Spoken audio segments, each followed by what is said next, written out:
વલસાડ જિલ્લાના કપરાડા તાલુકાના નાની પલસાણ ગામમાં મોડેલ ગુજરાતની કેટલીક એવી તસવીરો સામે આવી જે દરેકને વિચારવા મજબૂર કરી દેશે। અહીંના ગ્રામજનો કહે છે કે જો તમારે જીવન જીવવું હોય તો તરવું જરૂરી છે અને એક ટાયર ટ્યુબ વસાવવી જરૂરી છે। શું છે સમગ્ર મામલો, જોઈએ અહેવાલમાં। વલસાડના કપરાડા તાલુકાના નાની પલસન ગામની ચોંકાવનારી તસવીરો સામે આવી। ગામમાંથી વહેતી દમણગંગા નદી પર પુલ ન હોવાને કારણે ગ્રામજનોને પોતાનો જીવ જોખમમાં મૂકી નદી પાર કરવી પડે છે। ગામના 117 લોકોની વસ્તી નદીના પેલે તરફ છે, જે નદીની બીજી બાજુ રહે છે। આ ગામ બે ભાગમાં વહેંચાયેલું છે અને એક છેડાથી બીજા છેડા સુધી જવા માટે લોકોને હવા ભરેલી ટાયર ટ્યુબનો સહારો લેવો પડે છે। રોજિંદા કામ હોય, કામ પર જવું હોય કે દુકાને પહોંચવું હોય, દરેક વખતે નદી પાર કરવી પડકારજનક બની ગયું છે।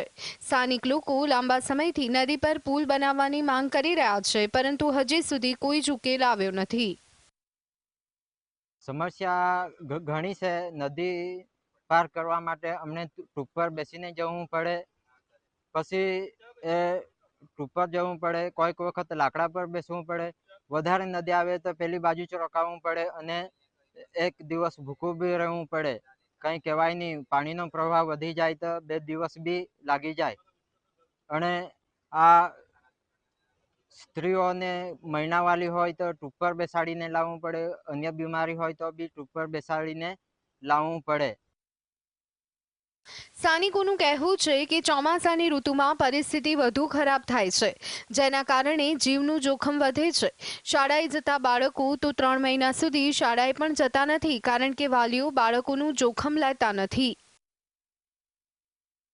સાહેબ, સમસ્યા તો એ જ છે, સ્કૂલમાં જવા માટે છોકરાઓને ઘણી તકલીફો થાય છે। પછી જો મજૂરો છે એમને વાપી જવા માટે રાતના 3 વાગે ઉતરીને રોકડા પર જાય છે। અહીંથી લોકો એમને રાતના ઉતરવું પડે। અહીંયા ઘણી તકલીફો થાય છે। ટૂંપના સહારે ઉતરવું પડે, લાકડાના સહારે ઉતરવું પડે।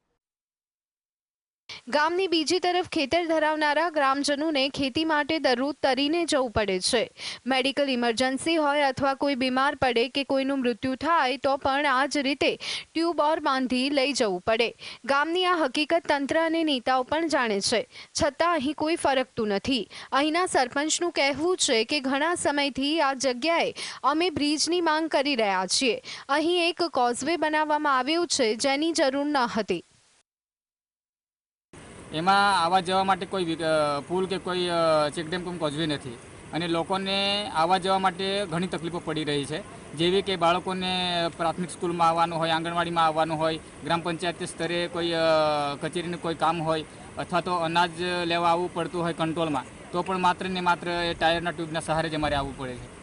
સાહેબ, કમસે કમ 35 જેટલા ઘરો છે અને 170 જેટલી વસ્તી છે અને એ આવવા જવા માટે એનો જ ટ્યુબનો જ ઉપયોગ કરે છે, બીજો કોઈ વિકલ્પ નથી।